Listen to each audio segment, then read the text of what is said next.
কেউ একজন আপনাকে বলছে এটা হয়নি, কিন্তু আপনি নিজে দেখেছেন, নিজে শুনেছেন, নিজে অনুভব করেছেন। তারপরও সে এত কনফিডেন্টলি বলছে যে আপনি নিজেই ভাবতে শুরু করলেন, আমি কি সত্যিই ভুল বুঝলাম?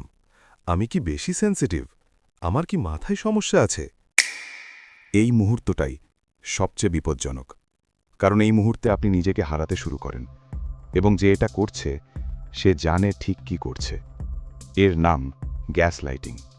আর এটা শুধু রিলেশনশিপে হয় না, এটা হয় বন্ধুত্বে, পরিবারে, ওয়ার্কপ্লেসে, এমন মানুষের কাছ থেকে যাকে আপনি সবচেয়ে বেশি বিশ্বাস করেন। একটু ভাবুন, আপনার জীবনে কি এমন কেউ আছে যার সাথে কথা বলার পরে আপনি নিজেকেই সন্দেহ করতে শুরু করেন? কথা বলতে বলতে মনে হয় আমি বোধহয় ভুল, আমি বোধহয় বেশি ভাবছি। অথবা এমন কেউ যে আপনার স্পষ্ট কোনো কথাকে এমনভাবে টুইস্ট করে যে আপনি নিজেই আর মনে করতে পারেন না আসলে কি বলেছিলেন। এটা দুর্বলতা না, এটা কোনো মানসিক সমস্যাও না, এটা হলো একটা ক্যালকুলেটেড সাইকোলজিক্যাল অ্যাট্যাক।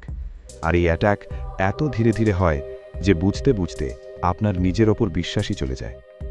গ্যাস লাইটিংয়ের শিকার মানুষরা বছরের পর বছর জানেই না যে তাদের সাথে কি হচ্ছে, কারণ এটা কোনো চিৎকার না, কোনো মারামারি না, এটা হলো নীরব, ধীর এবং ভয়ঙ্কর একটা প্রসেস যেটা আপনার পুরো রিয়ালিটিকে বদলে দেয়।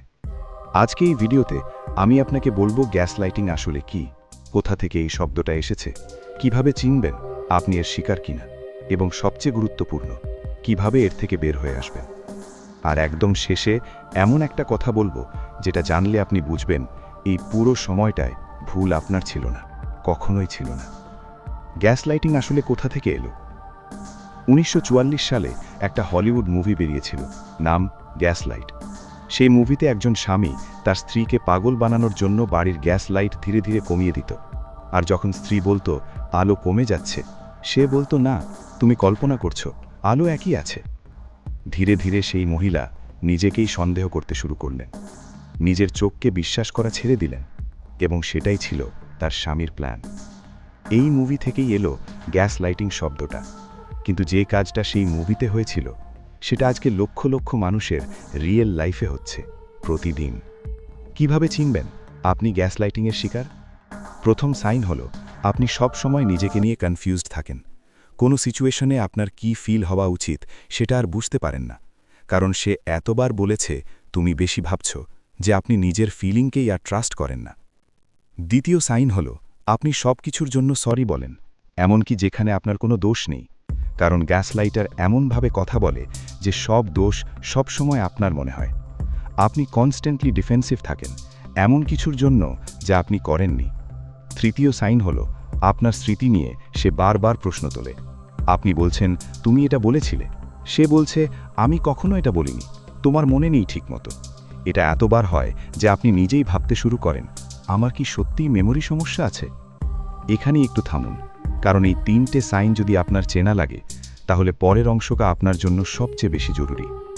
চতুর্থ সাইন হলো আপনি তার সামনে কথা বলতে ভয় পান। কি বলবেন, কিভাবে বলবেন সব হিসাব করে বলেন, কারণ যে কোনো কথাই সে উল্টো করে আপনার বিরুদ্ধে ব্যবহার করতে পারে। আপনি জানেন এটা, তাই চুপ থাকেন, আর চুপ থাকতে থাকতে একদিন আপনি নিজেই হারিয়ে যান। পঞ্চম এবং সবচেয়ে ভয়ঙ্কর সাইন হলো আপনি তার ছাড়া নিজেকে ইনকমপ্লিট মনে করেন। সে এমনভাবে আপনার জীবনে ঢুকেছে, এমনভাবে আপনার বাস্তবতাকে নিজের মতো করে বানিয়েছে যে তাকে ছাড়া আপনি আর নিজের সিদ্ধান্তও নিতে পারেন না। এটা ভালোবাসা না, এটা ডিপেন্ডেন্সি। আর এই ডিপেন্ডেন্সি তৈরি করাই ছিল তার গোল। তাহলে কি করবেন? প্রথম কাজ হলো লিখে রাখুন, আজ থেকে যা হচ্ছে, যা বলছে, কখন বলছে সব লিখুন, কারণ গ্যাস লাইটার আপনার মেমোরিকে অ্যাট্যাক করে, আর লেখা কথা সে বদলাতে পারবে না।